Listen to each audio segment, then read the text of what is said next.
오늘이 무슨 날이죠? 꽃 한 성이 없습니다만은 Father's Day, 우리 정말 아버지들을 좀 기리는 그런 날인데, 몇 년 전에 영국 문화원에서 비영어권 국가에 사는 4만여 명을 대상으로 70개의 아주 아름다운 단어들을 보여주면서 이 중에서 가장 아름다운 단어를 좀 골라보라고 했더니 제일 많이 나온 1등 단어가 단연 mother, 어머니였습니다. 아마 이거는 만국 공통인가 봐요. 그 다음은 당연히 father, 아버지였으면 얼마나 좋겠습니까마는,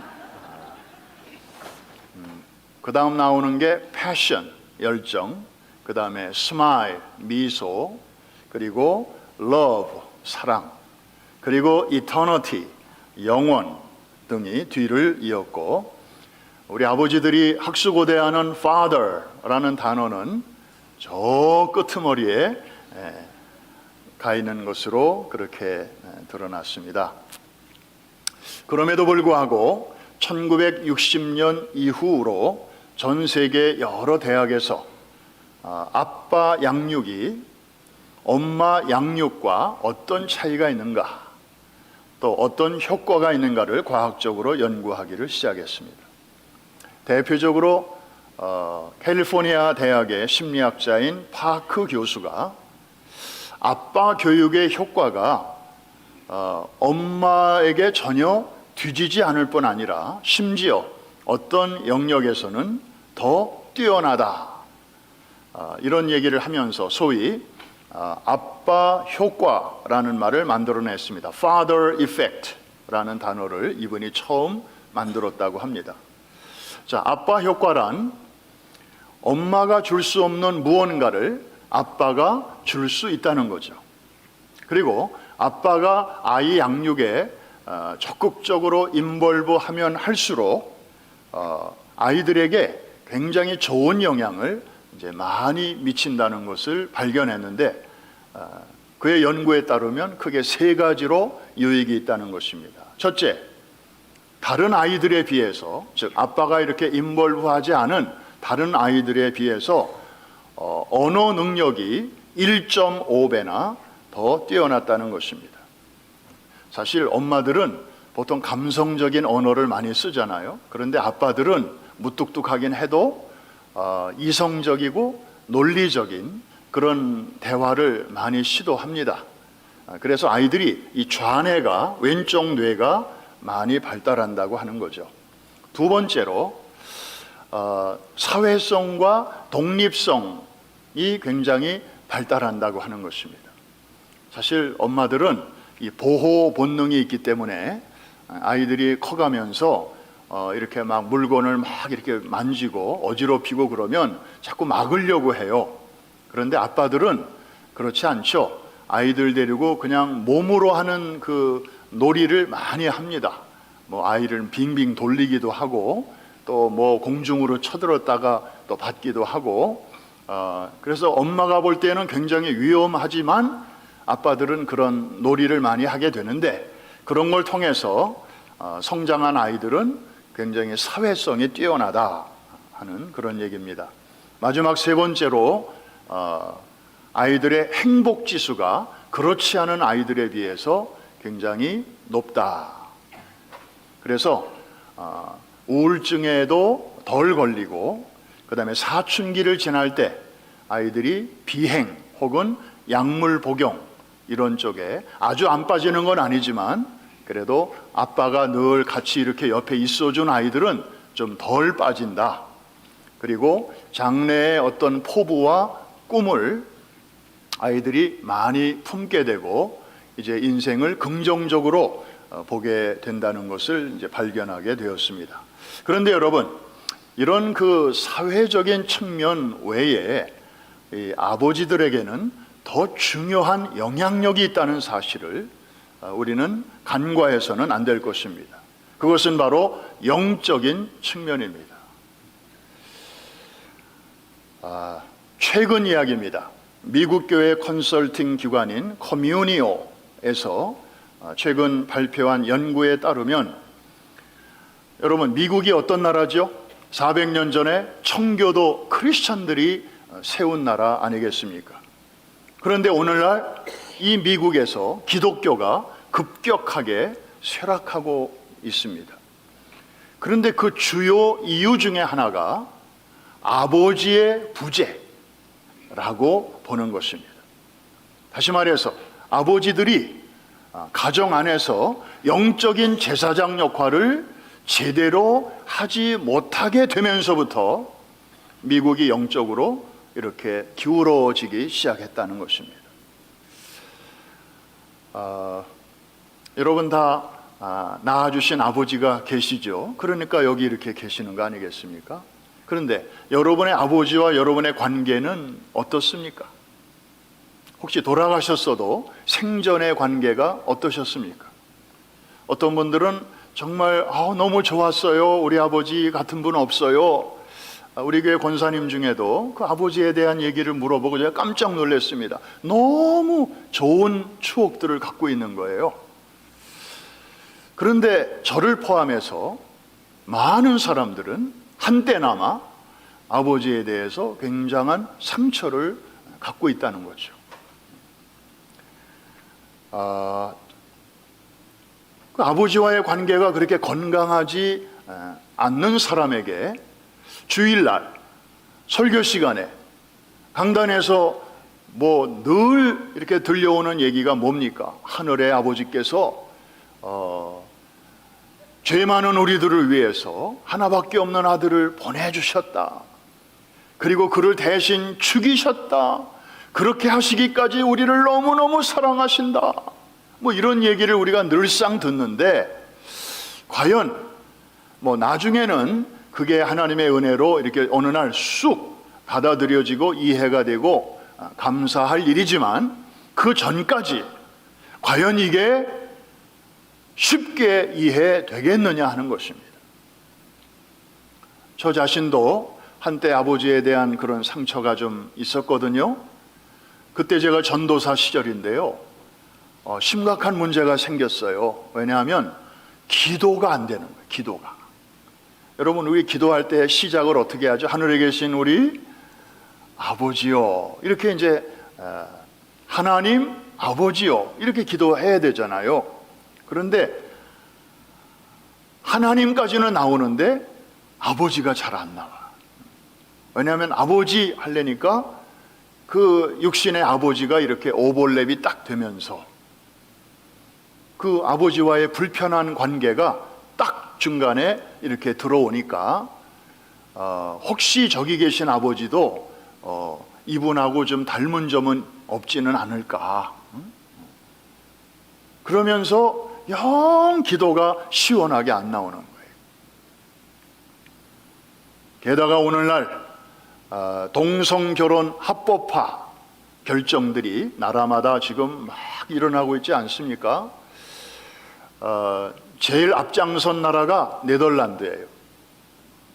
미국보다 14년이나 먼저 동성결혼을 합법화했어요. 2001년도에. 그리고 나서 여러 나라들이 아주 맹렬하게 뒤를 따랐어요. 미국은 거기에 유럽에 있는 나라들에 비하면 좀 늦어요. 2015년에 대법원에서 합헌 판결을 내렸습니다. 그 이후에 물론 다행히 한국은, 대한민국은 아직 법제화되지는 않았어요. 동성결혼이. 그러나 동성결혼 지지율이 해가 다르게 아주 수직 상승을 지금 하고 있기 때문에 머지않았습니다. 지금 우리 미국의 공립학교에서 우리 성장하는 자녀들에게 성교육 수준이 지금 정말 부모들이 우려할 정도를 넘어서고 있습니다. 소위 젠더 갈등을 해소한다는 명분 아래 남녀의 구별을 그 오랫동안 우리가 그렇게 알고 왔고 또 그렇게 지내왔던 이 남녀의 구별을 아주 캐캐묵은 고정관념으로 치부를 하고 있습니다. 그래서 애들이 태어나서 제일 먼저 가지고 노는 장난감 중에 레고 장난감, 거기에 보이와 걸의 구별을 없앴습니다. 그리고 캘리포니아에서는 대형 마트에서 이 성중립 장난감을 판매하는 판매대를 의무적으로 설치하도록 그렇게 법으로 만들어 놓았습니다. 그러니까 성별 구별이 점점 사라지는 것입니다. 어머니는 물론 아버지의 존재감이 지금도 희미한데 앞으로 더욱더 이제 희미해질 것이 뻔합니다. 정말 큰일입니다. 어제 아침에 우리 교육부에서 이제 에셀 프로젝트 관련 미팅이 있었는데 그때 나온 얘기입니다. 이렇게 매 주일 오후가 되면 이제 주일학교 각 부서별로 출석 현황이 이렇게 보고로 이제 이렇게 모아지거든요. 그런데 어느 부서에서 그 보고서를 올렸는데 boy 몇 명, girl 몇 명, 그 다음에 그 옆에 NC 영어로 nancy 할 때 N, 그 다음에 K인 할 때 C, NC 몇 명 이렇게 올라온 거예요. 그래가지고 화들짝 놀란 거예요. 왜냐하면 지금 바깥에서 하도 뭐 이 젠더 갈등이니 뭐니 화장실을 뭐 이렇게 바꾸느니 뭐니, 특히 이번 달이 준 아닙니까? 뭐 프라이드 먼스 해가지고 지금 뭐 무지개 색깔이 막 곳곳에서 막 보이고 하니까 깜짝 놀란 거예요. 혹시 그 영향으로 주일학교에서도 이 NC, 노 코멘트, 내가 남성인지 여성인지 밝히고 싶지 않다, 이런 애들이 혹시 몇 명이 있다는 뜻인가 하고 겁을 냈는데 나중에 알고 보니까 뉴커머래요. 오늘 새로운 아이들, 그거를 NC라고 표현했는데 지레 겁을 먹은 거예요. 하여튼 세상이 하수상하니까. 여러분, 이런 참 혼란스러운 가운데서 우리는 2023년 아버지 주일을, 또 아버지 날을 맞이했습니다. 우리 아버지들이 잘 표현을 못해요. 그리고 잘 안 해요. 뭐 이건 이고 저건 저렇고 표현하면 내 마음에 그런 생각이 좀 없어진다고 생각하는 그런 또 이상한 게 있어요. 그래서 내가 꼭 말로 다 표현해야 되나, 하늘이 아는데, 그러다 보니까 간혹 가족들이 좀 오해를 하기도 하는데, 그럼에도 불구하고 이 땅의 아버지들 그 어깨에 무거운 책임감을 짊어지고 특별히 이민 오셔서 한국에서의 기득권을 다 내려놓고, 한국에 계셨으면은 뭐 사장님, 회장님 소리 들으셔야 할 분들이 미국에 와서 자녀들을 위해서 오셔서 청바지에 티셔츠 입고, 어이 미스터 리 이것 좀 옮겨줘, 어이, 이런 소리 들으면서, 그러면서 이민 생활을 시작하시고, 그리고 자녀들을 잘 키우고 또 여기까지 우리 오셨습니다. 아버지 날을 맞이해서 오늘 뭐 꽃 한 송이 준비하지 못했지만 그 말없이 묵묵히 또 수고하시고 봉사하시는 우리 이 땅의 아버지들을 우리 위로하고 격려하는 뜻에서 우리 한번 박수 한번 하겠습니다. Happy Father's Day. 또 한 번 박수할 일이 있습니다. 또 한 번 감사할 일은 우리 가정에 이렇게 든든한 아버지를 보내주신 우리 하늘의 아버지께도 우리 한번 감사의 박수를 올려드립니다.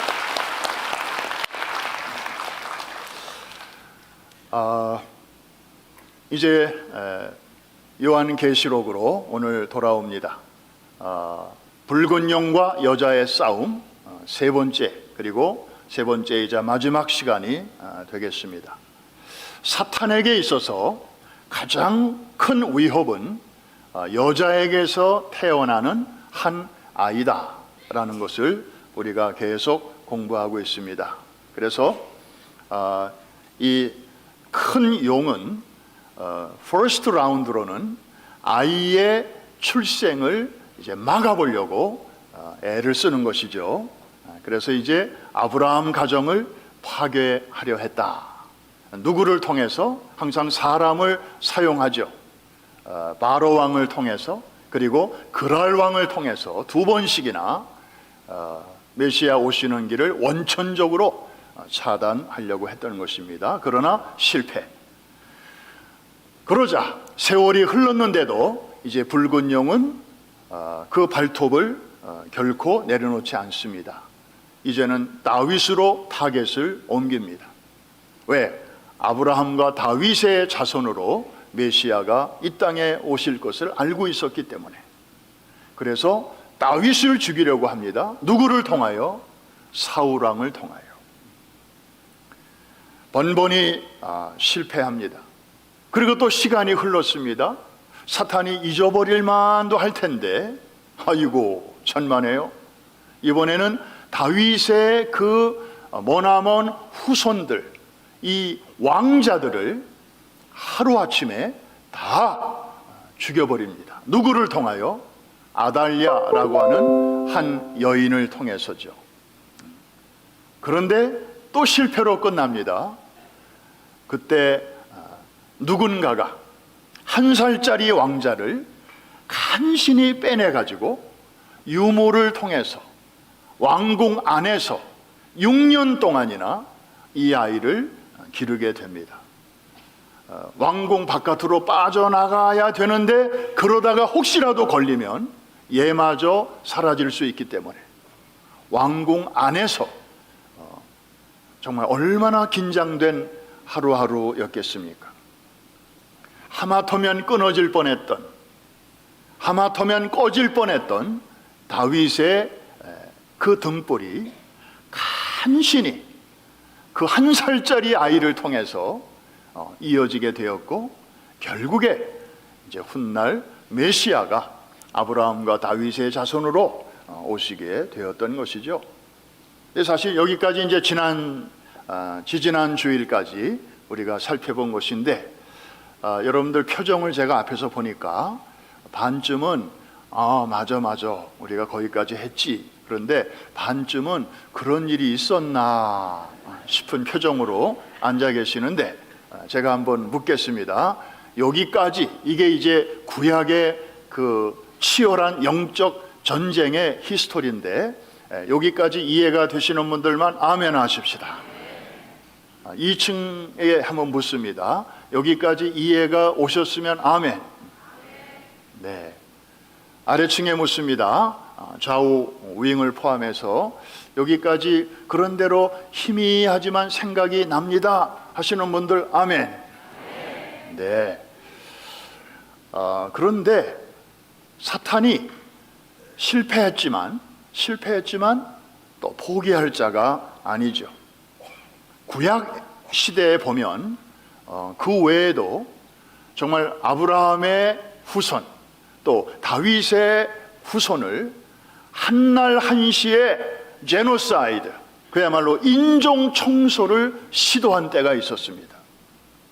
언제였죠?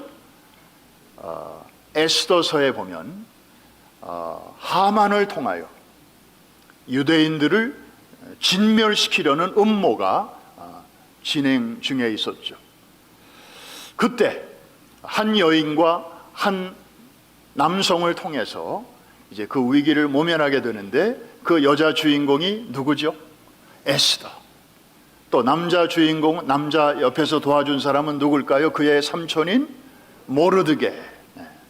그래서 정말 그 당시 왕이 부르지도 않았는데 왕을 만나려고 침실적으로 접근하면 무조건 죽음입니다.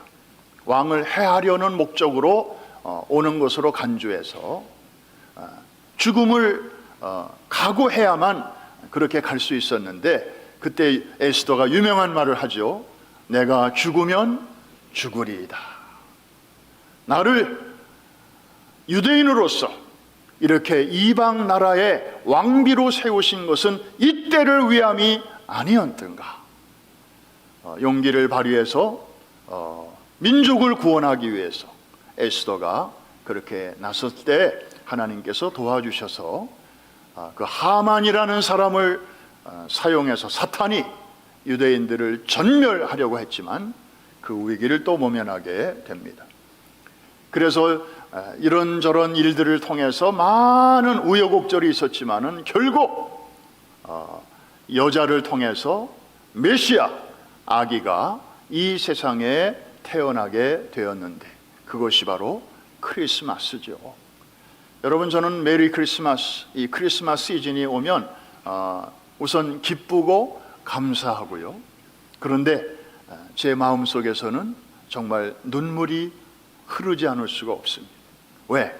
결과만 보면 행복하고 기쁘고 즐겁지만, 그러나 그 아기가 이 세상에 태어나기까지 그 구약시대 수천 년의 구약의 역사를 통해서 걸어왔던 그 길, 정말 멀고도 험하고 가시밭길이고 곳곳에 사나운 자객들이 숨어있고 그 무서운 음모와 그리고 방해와 이런 모든 것을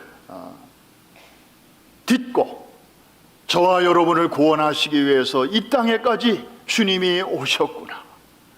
그래서 복음서에 예수 그리스도의 나심은 이러하니라, 이런 표현을 보면 그냥 마음이 뭉클하고 정말 이 크리스마스가 이렇게 감사한 날이로구나 하는 것을 정말 어떻게 억제할 수가 없습니다. 한때 크리스마스가 되면 사람들이 해피 할로데이 이렇게 인사를 나누었습니다. 저는 그 인사가 뭔지 모르겠습니다. 거기에 주인공이 없습니다.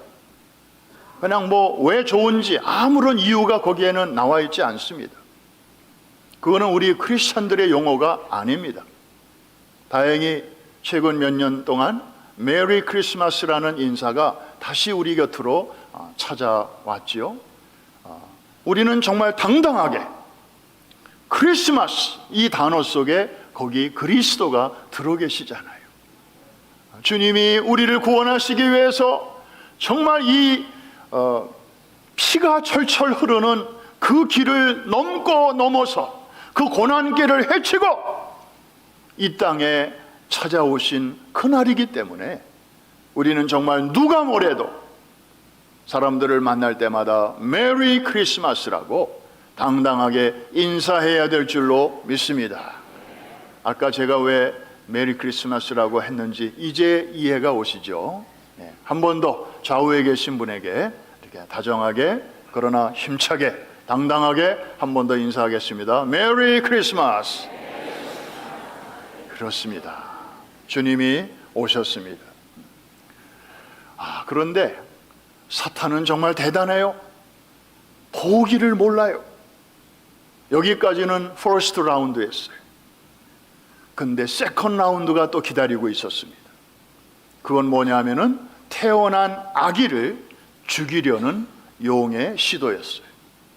그 첫 번째 시도는 헤롯 대왕을 통해서 나타났습니다.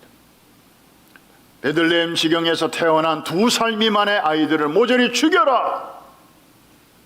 소위 영아 살해 명령이 떨어진 것입니다. 그런데 그 타겟은 누구였을까요? 오직 한 아이, 예수 그리스도였습니다. 그런데 하나님께서는 어떻게 이 위기를 피하게 하셨나요? 헤롯의 명령이 떨어지기도 전에 요셉에게 알려주셨어요. 이런 헤롯의 플롯이 지금 진행되고 있으니 너는 빨리 가족을 이끌고 이집트로 잠시 피난 갔다 와라. 그래서 사탄의 계획이 수포로 돌아가게 하셨습니다. 하나만 더 소개하겠습니다. 이제 메시아가 30세가 되셔서 이제 메시아로서의 사역을 막 시작하시게 되었습니다.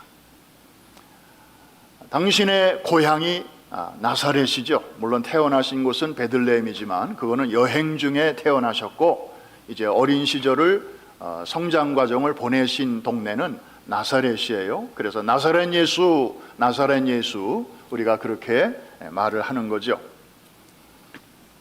그런데 여러분, 자기 고향에서 인류를 구원할 메시아가 나왔다면 이거 대단히 자랑스럽게 생각해야 되는 거 아닙니까?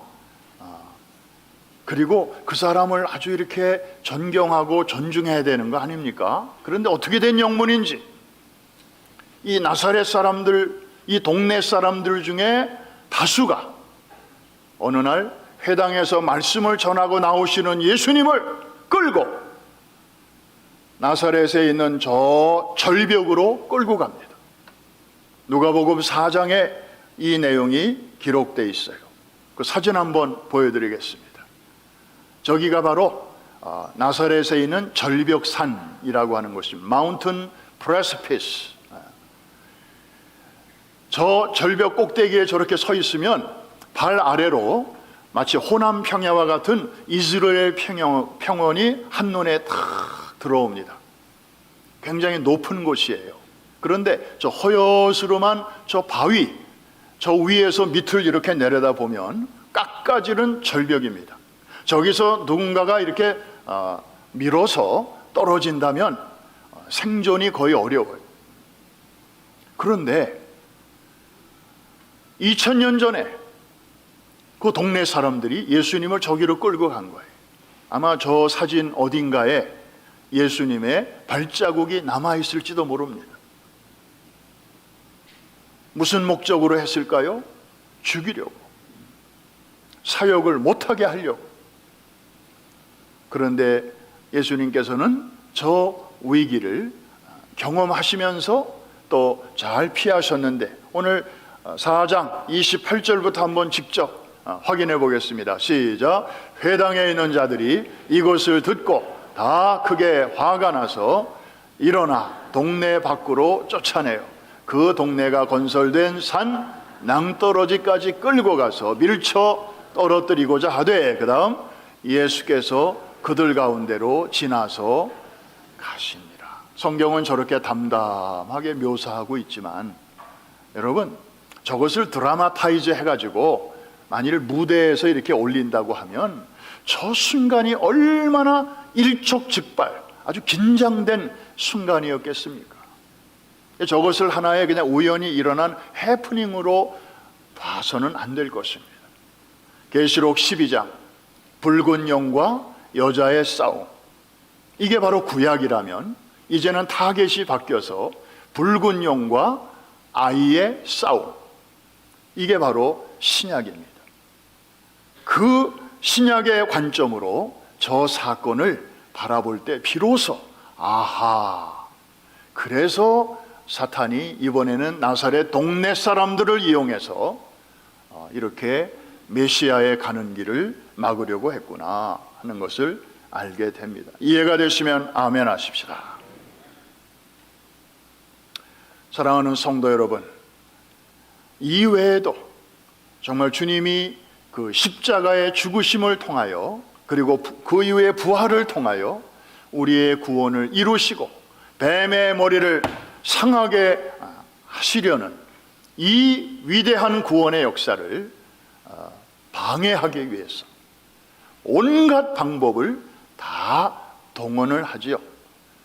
가족들을 동원해서 형, 도대체 뭐 하는 거예요? 부모는 누가 모셔야 돼? 장남이 돼가지고 맨날 가출해서 복음이나 전하고 있고, 빨리 집으로 와요. 이 동생들이 와가지고 예수님을 이렇게 데려가려고 하질 않나? 나중에 가이사랴 빌립보에서 베드로의 신앙 고백을 들으시고 예수님께서 깊은 속마음을 말씀하시잖아요. 내가 이제는 곧 고난 받으러 가야 된다. 그랬더니 수제자라고 하는 베드로가 뭐라고 얘기를 해요? 예수님 가는 길을 딱 막아서서 아니되옵니다. 주님은 절대로 십자가로 가시면 안 됩니다. 인간적으로 얼마나 고마웠겠어요. 그런데 주님께서는 그 베드로를 향하여 뭐라고 말씀하십니까? 한번 따라하십시다. 사탄아, 물러가라.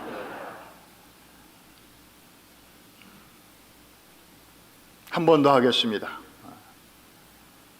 좀 감정을 실어가지고, 여러분들이 사탄이라고 하는 얘기가 아니니까 마음 놓고 하십시오. 사탄아, 물러가라. 베드로가 사탄은 아니죠.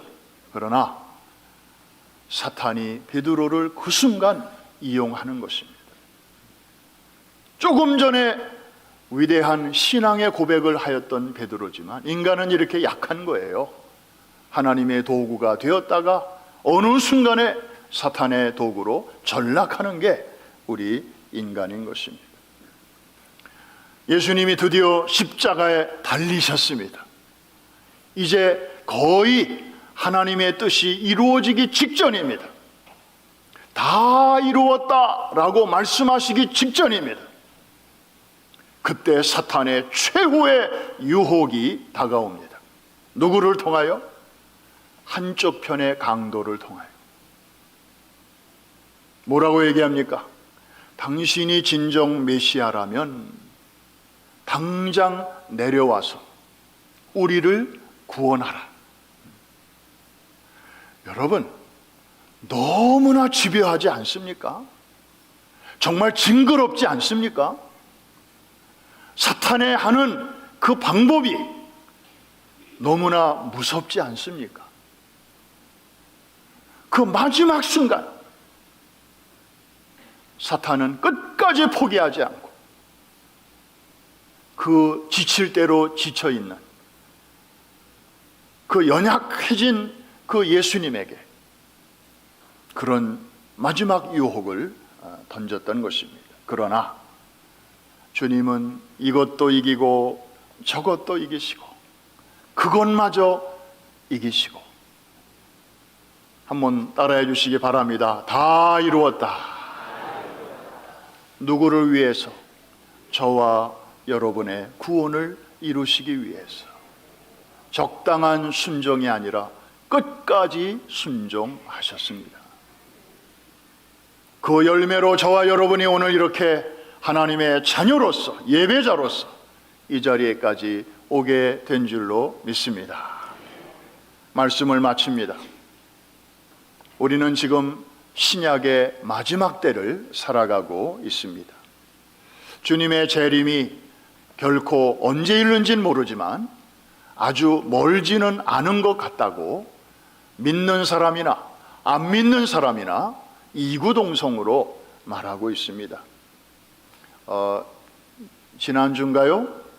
지지난주 캐나다의 산불이 그 매연이 이 미국의 동부에까지 내려왔을 때 대낮에도 하늘이 불구스름하고 아마 그래서 여러분들이 다 도대체 이게 뭐야? 그런 분위기를 많이 느끼셨을 것입니다. 그때 저는 우리 시니어들, 연세 드신 시니어들과 함께 저 펜실베니아 어디예요? 거기에 있어서 거기는 그래도 좀 떨어져 있어서 그런지 그런데도 좀 냄새가 좀 나더라고요. 거기까지. 그리고 하늘이 조금 뿌였어요. 뭐 연기가 조금 있는 것 같고. 그러나 뉴욕에서 보내주는 사진을 보니까 와, 이거는 뭐 맨하탄이 바로 강 건너인데 잘 보이지도 않고 뭐 엠파이어 스테이트 빌딩 또 프리덤 타워 그 높은 빌딩들이 아예 보이질 않을 정도였으니까. 그래서 아마 우리 믿는 사람들은 좀 덜하지만 예수 안 믿는 사람들은 이거 무슨 영화에서나 보는 무슨 둠스데이, 마치 인류 종말이 가까운 뭐 그런 분위기를 많이 느끼셨을 거예요. 저는 그 예행 연습이라고 봅니다. 우리 얼마 전에 계시록 공부할 때 7 나팔이 울려 퍼질 때가 있는데 그때 자연의 3분의 1이 천천초목이 다 불에 타서 없어질 것이다. 그런 공부했잖아요. 이거는 지구의 3분의 1이 아니고 캐나다 삼림의 한 일부, 뭐 굉장히 넓은 면적이긴 하지만 그냥 한 나라의 일부였어요. 그런데 앞으로 7 나팔 시대가 되면 전 지구의 3분의 1이 그렇게 불에 타 없어지고 연기 나고 그럴 텐데 아마 하늘이 붉게 물들지 않겠나. 근데 그런 날이 언젠가는 오겠지 하는 것을 우리로 하여금 미리 마음으로 준비하게 하는, 저는 그런 좋은 기회였다고 봅니다. 여러분, 예수 그리스도가 하나님의 아들로서 육체를 입고 이 땅에 오셨던 것처럼 앞으로 이 붉은 용 마귀도 자기의 아들을 육체를 입혀 역사상에 등장시킬 것인데, 성경은 그를 가리켜 Antichrist, 적그리스도라고 말을 합니다. 자세한 것은 우리가 이제 앞으로 계시록의 후반부에 가서 또 공부를 하게 될 것입니다. 그래서 여기는 Christ, 예수님이 육체를 입고 오셨다면 이제 주님이 다시 오시기 직전에 마귀도 자기의 아들을 그렇게 보낼 것입니다. 그래서 양대 진영이 큰 싸움을 한번 하게 될 것입니다. 그러나 여러분, 그런 날이 점점 다가오고 있지만 우리는 두려워하지 않습니다. 그냥 막연히 그냥 믿음으로 두렵지 않다 이렇게 말하는 것이 아니라 근거가 있습니다. 첫째, 우리의 대장 되시는 예수 그리스도와 또 하나님은 마귀와 싸워서 한 번도 지신 적이 없기 때문입니다. 아멘입니까? 다시 하겠습니다. 하나님은 마귀의 방해 공작과 또 마귀의 모든 싸움에서 한 번도 지신 적이 없습니다. 우리 아브라함 때도 봤고, 그죠? 다윗 때도 봤잖아요. 그리고 아달랴 때도 봤고, 에스더 때도 봤고, 헤롯 대왕 때도 봤고, 아멘 안 해도 저는 계속 합니다. 아니, 어느 한때 마귀가 그렇게 집요하게 죽이려고 하고 막으려고 하고 막아보려고 했지만 하나님이 지신 적이 있었던가요? 저와 여러분의 구원을 이루시기 위하여 하나님께서는 그때그때마다 피할 길을 열어주셨고, 할렐루야, 감당할 수 있는 힘을 주셨고, 예상치 않았던 원군을 보내주셨고, 그래서 그때그때마다 사탄의 모든 그 시도가 패배로 끝나게 하셨어요. 정말 큰 소리로 한번 아멘 하십시다. 그런 하나님이 그분의 이름으로 일컬음을 받는 교회와 성도들이 앞으로 치열한 영적 전쟁을 우리가 또 한번 싸워야 할 텐데, 그때 하나님이 기력이 쇠하시겠습니까? 그때 하나님이 모른 척 하시겠습니까? 우리 안에 거하시는 그분의 이름 때문에, 그분의 명예 때문에 하나님께서는 우리를 책임져 주실 줄로 믿습니다. 그래서 우리는 두려워하지 말라는 거예요. 그냥 막연히 뭐 어떻게 잘 되겠지, 그런 막연한 믿음은 그건 신앙이 아닙니다. 그런 걸 가리켜서 신념이라고 그래요. 신념. It's gonna be all right. 그런 걸 인생 철학으로 삼고 사는 사람들도 많이 있어요. 예수를 안 믿으면서도. 그거는 신념이라고 그래요. 그런데 기독교 신앙과는 다른 것입니다. 신앙의 기초는 하나님의 약속입니다. 하나님께서 그 입으로 하신 약속, promise, 한 번도 어긴 적이 없으시고, 하나님은 인생이 아니시니 시건치 않으시고 인자가 아니시니 후회가 없으시도다. 어찌 그 말씀하신 바를 행치 않으시며 하신 말씀을 실행치 않으시랴. 이럴 때는 다른 교회 성도들은 여러분처럼 아멘해도 되는데, 프라미스 교회 성도들은 그렇게 하면 안 되죠. 한 번 더 제가 얘기할 때 프라미스 성도답게 한번 시원하게 한번 아멘 하십시다. 하나님은 인생이 아니시니 시건치 않으시고 인생이 아니시니 후회가 없으시도다. 어찌 하신 말씀을 실행치 않으시며 하신 말씀을 실행치 아니하시랴. 아멘입니까? 우리 하나님 앞에 영광의 박수 한번 올려드립니다. 그래서 성경은 두려워 말라라는 말씀을 365번 하고 있어요. 누가 세봤대요. 그러니까 every day, once a day, do not be afraid. 두려워하지 말라고. 아침에 눈을 뜰 때마다 사실 두려워할 일들이 얼마나 많습니까? 하나님께서는 아들아, 딸아, 두려워하지 마라. 내가 세상을 이기었단다. 나는 한 번도 진 적이 없단다. 그런 내가 너와 세상 끝날까지 함께 있을 거야. 내가 너보다 한 걸음 앞서 갈 거야. 너를 위하여 길을 만들어 줄 거야. 너를 위하여 싸워줄 거야. 목적지에까지 이르게 도와줄 거야. 두려워 말라. 어떤 분이 다시 세봤더니 366번이더래. 그래서 왜 한 번이 차이가 날까? 기도했더니 하나님이 깨달음을 주셨는데, 뭐 몇 년에 한 번 윤년이 오잖아요.